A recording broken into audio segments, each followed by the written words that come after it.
नमस्कार, Aryan TV national में आपका स्वागत है और मैं हूं आपके साथ सुमन पाल। बुलेटिन की शुरुआत करते हैं बड़ी खबर के साथ, जहां पर ग्रीनलैंड को लेकर अमेरिकी राष्ट्रपति डोनाल्ड ट्रंप की धमकियों के खिलाफ यूरोपीय देश तनकर खड़े नजर आ रहे हैं। ब्रिटेन और फ्रांस के नेताओं ने उस फैसले की निंदा की है जिसमें कि ट्रंप ने ग्रीनलैंड पर अमेरिकी प्रस्ताव का विरोध करने वाले देशों पर टैरिफ की धमकी दी है। ब्रिटेन के ही प्रधानमंत्री कीर स्टारमर ने शनिवार रात को कहा है कि हमारी स्थिति साफ है कि ग्रीनलैंड डेनमार्क का हिस्सा है और इसका भविष्य ग्रीनलैंड और डेनमार्क के लोगों का मामला है। स्टारमर ने यह भी टैरिफ को पूरी तरह से ही गलत बताया है और फ्रांस के राष्ट्रपति ने भी इसे दोहराते हुए राष्ट्रपति डोनाल्ड ट्रंप की टैरिफ धमकियों को अस्वीकार बताया और कहा कि यूरोप इसका मिलकर जवाब देगा।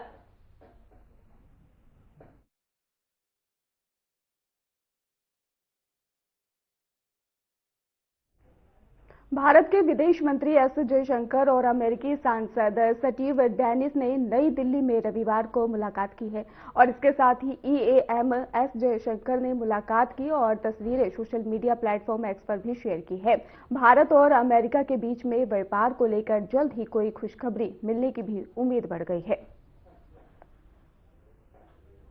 तो दिल्ली में ये द्विपक्षीय बैठक की गई है। रणनीतिक सहयोग को महत्वपूर्ण भी बताया गया है।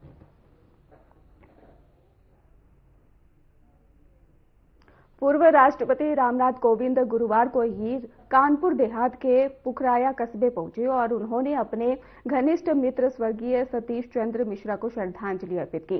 कोविंद उनके आवास पर पहुंचे और दिवंगत के चित्र पर ही पुष्प चढ़ाकर शोक व्यक्त किया और इस दौरान ही पूर्व राष्ट्रपति रामनाथ कोविंद ने शोक स्तब्ध परिजनों से मुलाकात की और उन्होंने परिवार को ही ढांढस बंधाया है और दिवंगत आत्मा की शांति के लिए ईश्वर से प्रार्थना की है। उन्होंने स्वर्गीय सतीश चंद्र मिश्रा के साथ बिताए गए पुराने संबंध की भी समीक्षा और साझा की।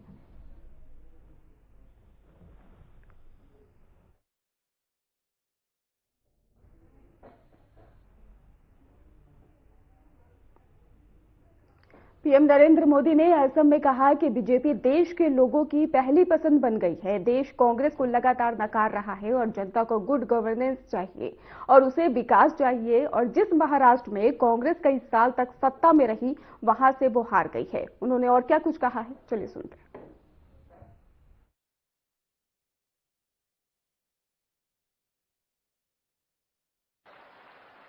साथियों, बीते कुछ समय में जितने भी चुनाव परिणाम आए हैं उनका जनादेश स्पष्ट है। देश का वोटर आज गुड गवर्नेंस चाहता है, विकास चाहता है। वो विकास और विरासत दोनों पर फोकस करता है, इसलिए वो बीजेपी को पसंद करता है।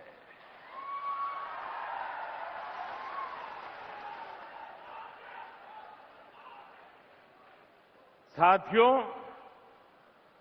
इन चुनावों का एक और संदेश है। कांग्रेस की नेगेटिव पॉलिटिक्स को देश लगातार नकार रहा है। जिस मुंबई शहर में कांग्रेस का जन्म हुआ था, वहां वो आज चौथे या पांचवें नंबर की पार्टी बन गई है। जिस महाराष्ट्र पर कांग्रेस ने सालों तक शासन किया, वहां कांग्रेस पूरी तरह से सिमट गई है। कांग्रेस देश का भरोसा खो चुकी है क्योंकि कांग्रेस के पास विकास का कोई एजेंडा नहीं है। ऐसी कांग्रेस कभी असम का काजीरंगा का भी भला नहीं कर सकती। साथियों, काजीरंगा की सुंदरता के बारे में भारत रत्न डॉक्टर भूपेन हजारिका जी ने कहा था, आमार काजीरंगा धन्यो।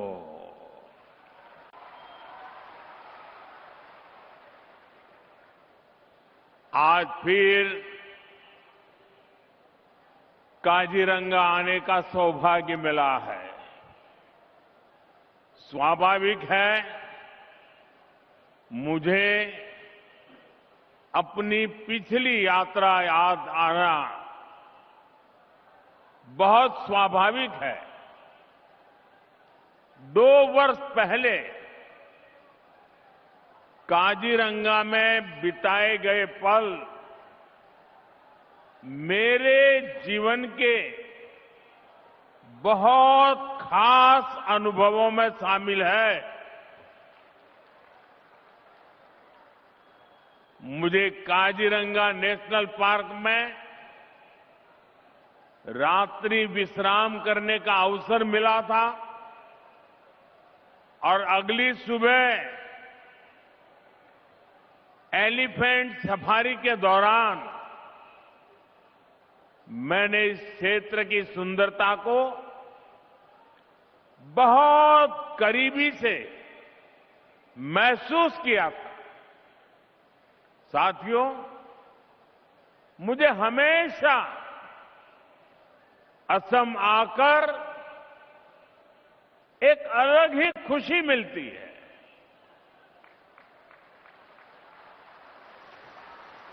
ये धरती वीरों की धरती है। हर क्षेत्र में अपनी प्रतिभा दिखाने वाले बेटे बेटियों की धरती है। साथियों, आज बीजेपी पूरे देश में लोगों की पहली पसंद बन गई है।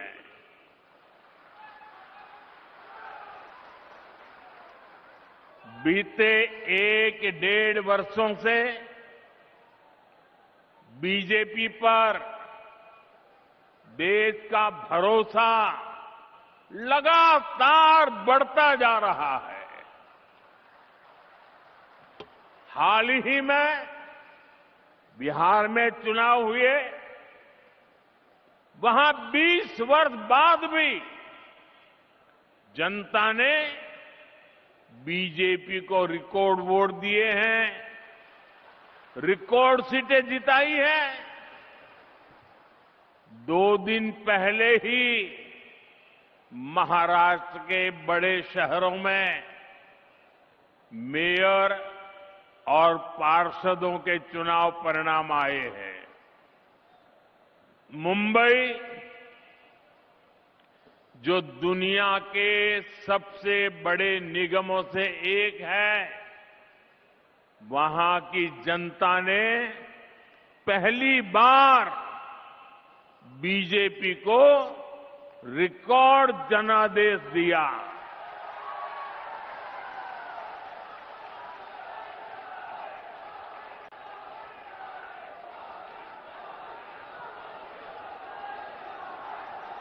देखिए, जीत मुंबई में हो रही है, जश्न काजीरंगा में मनाया जा रहा है।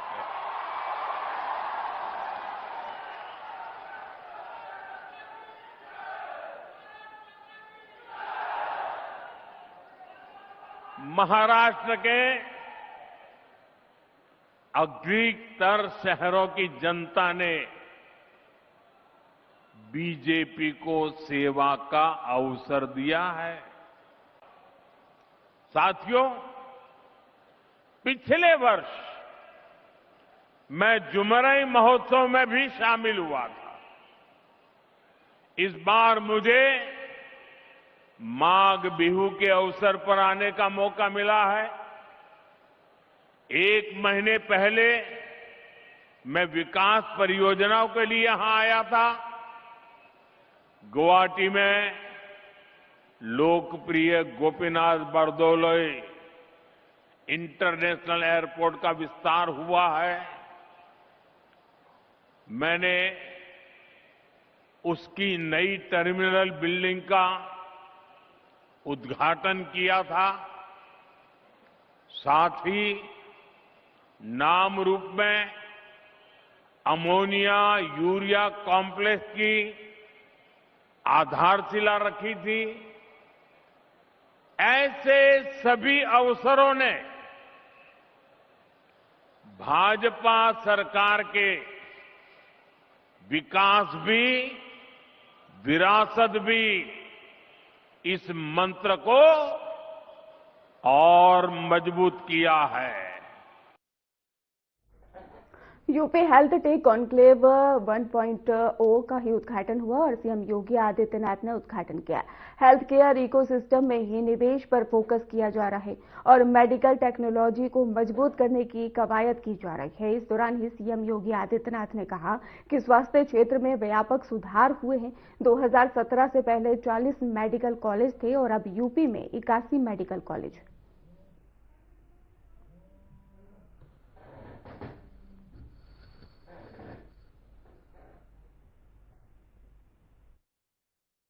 उत्तर प्रदेश सरकार ने आदरणीय प्रधानमंत्री जी की प्रेरणा से, उनके मार्गदर्शन में भारत सरकार के साथ मिलकर के पिछले 8-9 वर्षों के अंदर स्वास्थ्य क्षेत्र में व्यापक परिवर्तन करने में इसको सफलता प्राप्त की है। हेल्थ इंफ्रास्ट्रक्चर को हमने आगे बहुत अच्छा करने का प्रयास किया। 2017 के पहले उत्तर प्रदेश में गवर्नमेंट और निजी क्षेत्र को मिलाकर के कुल 40 मेडिकल कॉलेजेस यूपी में थे और आज उत्तर प्रदेश में 81 मेडिकल कॉलेजेस वर्तमान में पूरी तरह क्रियाशील हैं। 2 एम्स हैं। लगभग डिस्ट्रिक्ट लेवल स्तर के 100 से ऊपर हॉस्पिटल्स हैं जिनकी जो गवर्नमेंट के द्वारा संचालित होते हैं। CSC, PSC, health and wellness centre की एक लंबी श्रृंखला हमारे सामने है जो दूर दराज के क्षेत्रों में भी स्वास्थ्य की सुविधाएं उपलब्ध करवाते हैं।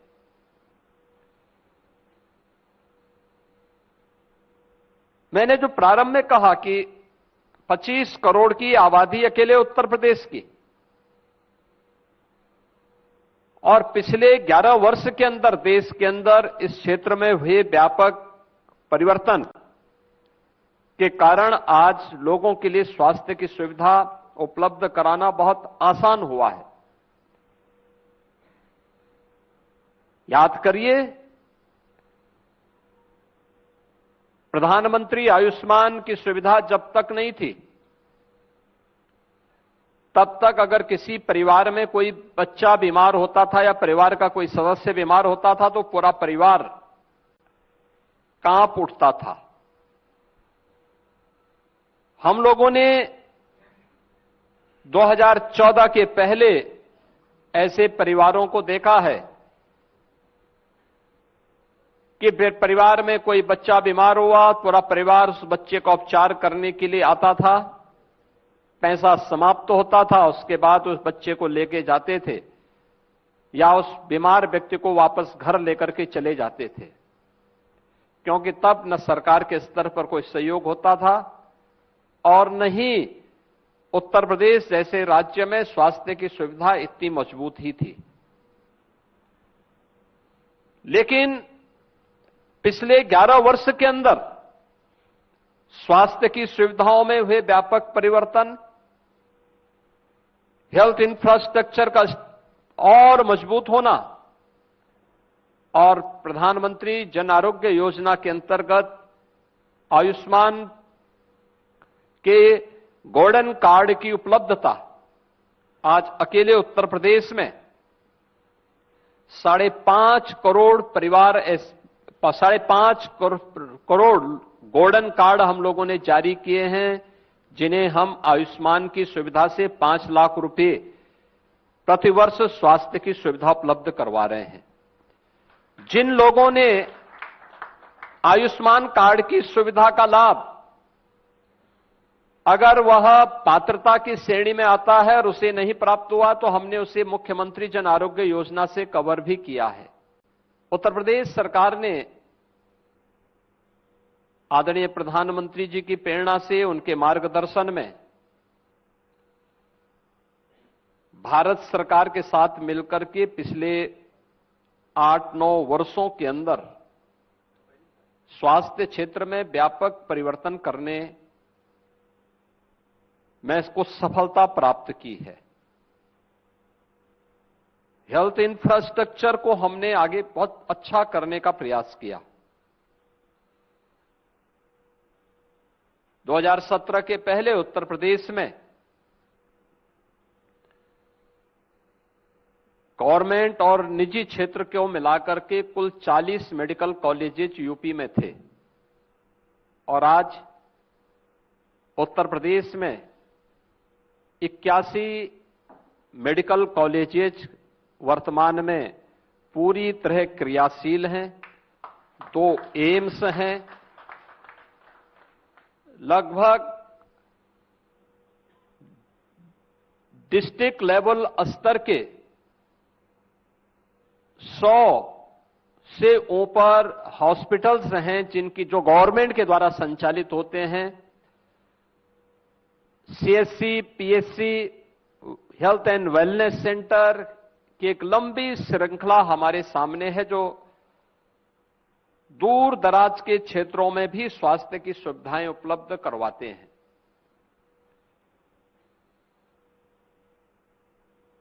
मैंने जो प्रारंभ में कहा कि 25 करोड़ की आबादी अकेले उत्तर प्रदेश की, और पिछले 11 वर्ष के अंदर देश के अंदर इस क्षेत्र में हुए व्यापक परिवर्तन के कारण आज लोगों के लिए स्वास्थ्य की सुविधा उपलब्ध कराना बहुत आसान हुआ है। याद करिए, प्रधानमंत्री आयुष्मान की सुविधा जब तक नहीं थी, तब तक अगर किसी परिवार में कोई बच्चा बीमार होता था या परिवार का कोई सदस्य बीमार होता था तो पूरा परिवार कांप उठता था। हम लोगों ने 2014 के पहले ऐसे परिवारों को देखा है कि परिवार में कोई बच्चा बीमार हुआ, पूरा परिवार उस बच्चे का उपचार करने के लिए आता था।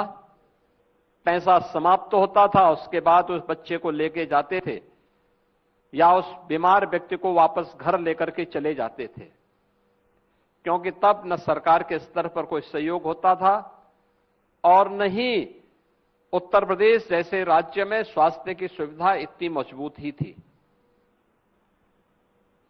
लेकिन पिछले 11 वर्ष के अंदर स्वास्थ्य की सुविधाओं में हुए व्यापक परिवर्तन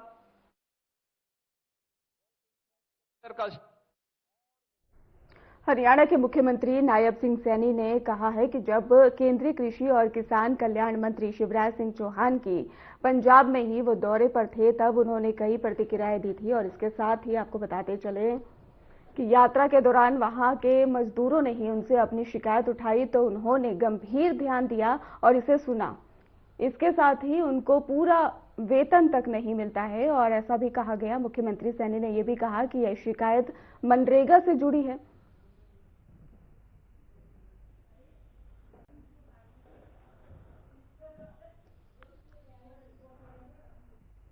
तो आपको बताते मजदूरों को उनके आधिकारिक वेतन नहीं मिले हैं, ऐसा कहा। और ठेकेदार और स्थानीय प्रशासन के बीच में कथित गड़बड़ी से पैसे सही लोगों तक नहीं पहुंचे हैं। उन्होंने आरोप लगाया कि सामाजिक ऑडिट में ही हजारों वित्तीय गड़बड़ियां सामने आई हैं, लेकिन उनके खिलाफ कोई कार्रवाई नहीं की गई है और श्रमिकों को उनका हक नहीं मिला। मिले और उन्होंने शिवराज सिंह चौहान से, हमारे कृषि मंत्री जी से शिकायत की। शिकायत ये की कि हम मजदूरी करते हैं, पैसा नहीं देते, ठेकेदार भाग जाता है, पूरा पैसा नहीं मिल रहा। जब उन्होंने शिकायत की तो उन्होंने उसको गंभीरता से लिया। गंभीरता से लिया तो उसका ऑडिट कराया। हमारे नवीन जी बता रहे थे अभी कि बड़ा भ्रष्टाचार होता था। अभी आपके स्टेट के अध्यक्ष हैं शिवराज सिंह चौहान ने, जब उसका ऑडिट कराया तो उसके अंदर बहुत बड़ा एक भ्रष्टाचार की बू आई। पंचायतों का जब ऑडिट हुआ, लगभग 50% पंचायतों के अंदर बड़ा गोलमाल था।